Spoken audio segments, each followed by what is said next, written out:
I kind of grew up in a very, abusive home. If I get emotional, it's not that I'm sad. I'm just grateful to be alive.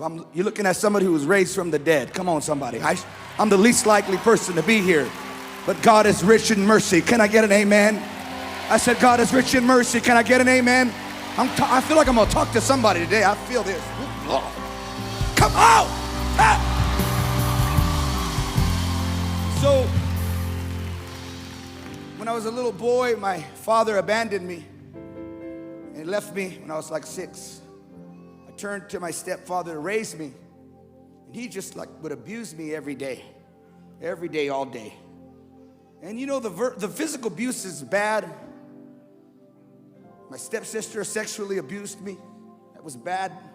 But can I be honest? What really messed with me, and I'm going to talk about this over the next few days, is the mentality it created in me. It was the words, because the words created a mindset that caused me to become what I call a victim. And I carried a victim mentality, me against the world, and I became bitter, I became angry, I became violent, I became known in the city as the greatest, drug dealer and bad person, you could say. I don't know how it's organized or said here. Whatever, come on now. Come on now. And I got really bad. And then eventually, I just became demon-possessed. And I was like the demoniac man.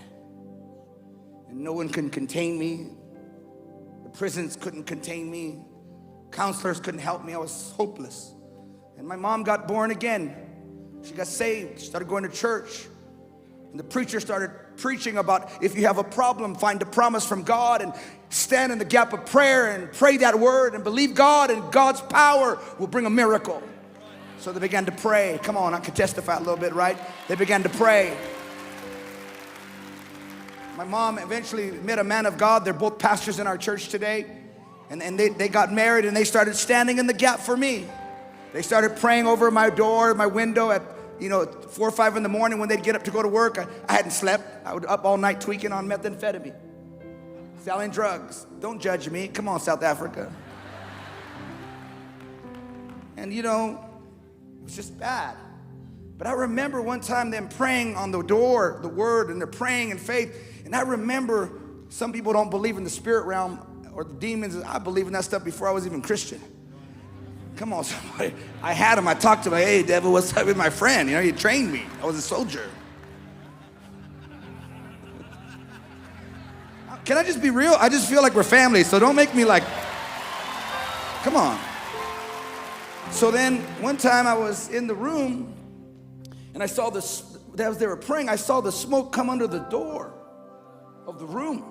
And I knew. I said, if that thing touches me, that was the power of their prayer. I said, if that thing touches me, it's going to weaken me. And in my business, I can't be weak. I'll get killed. So the next thing you know, I just jump out the window, run from the prayer. But I think when I was sleeping, the prayer was getting on me. I'm talking to mom or dad here. Keep praying for your children. Keep praying for your family. Don't give up. Don't give up on our nation. Don't give up. The devil's a liar. We got to pray. We got to pray. We got to pray until something. Come on, CRC, give God a shout like you believe in the power of prayer.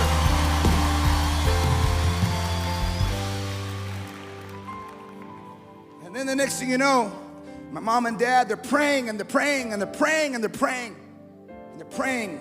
Looks like nothing's happening. And all of a sudden, what they didn't know, I was kind of getting caught up with what we call in America the Mexican mafia. And they ended up putting what they call a hit on my life. They put it on my life. They put it on all of my friends' lives. And they were all being murdered. Everyone was being killed.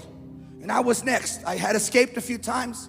And the war was on. It was in the 90s. LA was famous. Riots, all. I was right there.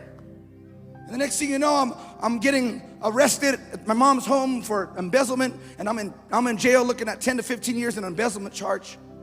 And then look at this. My mom's praying. They're praying. This is not supposed to happen. Well, let me tell you something. Sometimes when you pray, it gets worse before it gets better, and there's a reason why. There's a reason why. You know why? Because when the devil comes out of something, he has to convulse, to distract you, to tell you it's not working. But don't be moved by his convulsions. He's gonna come out whether he likes it or not. And tonight, that devil's coming out in the name of... Somebody shout like you got power with God in prayer.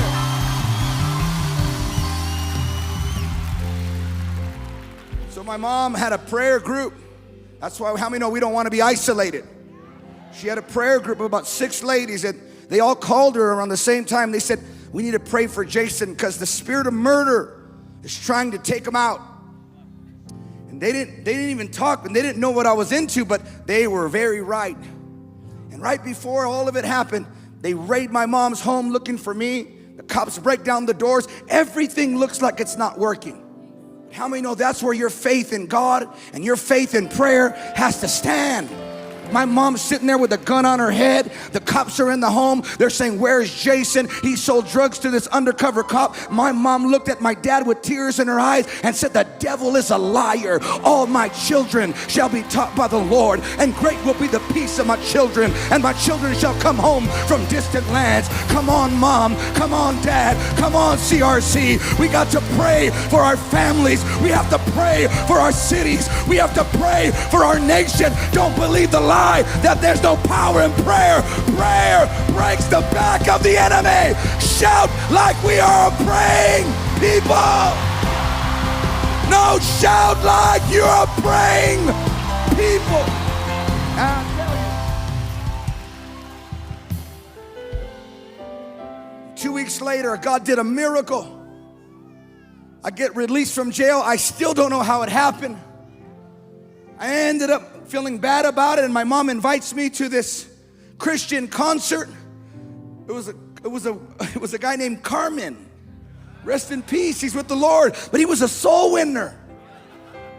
And she says, Mijo, you want to go to this concert? And I said, well, I'm feeling bad. I said, is there a lot of lights? She said, a lot of lights. I said, all right. Okay, she didn't say Christian, I wouldn't have went. So I took a bunch of hits of acid and I went with my mom to go see Carmen. Come on. I'm going after somebody tonight. Come on, somebody. Make sure you're bringing your unsaved loved ones. How many know we're going after the harvest? We're taking back what the devil stole. I'm going after a soul tonight. Can I get an amen?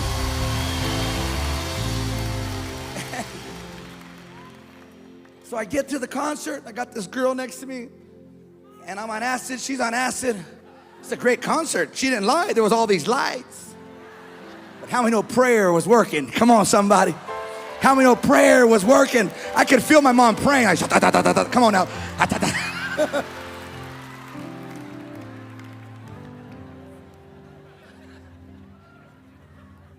And the next thing you know, Carmen starts bringing demons on stage.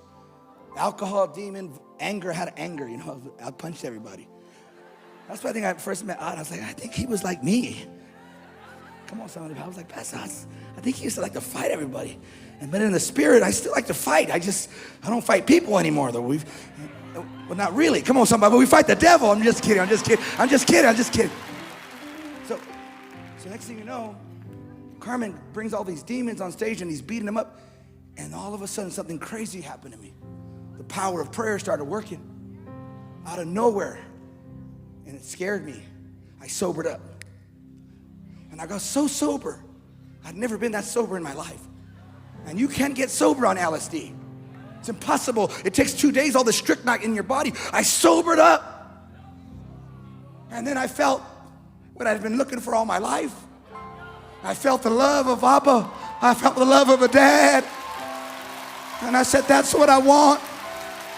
And I got up and I left that girl and I started throwing my drugs and my guns and my weapons, and I went to the altar and I gave my life to God. And right there, the power of prayer healed our family, healed our land. I want somebody to know, keep praying, keep fasting, keep confessing, keep giving, keep believing, because God is a God that answers by fire. Somebody ought to shout, heal our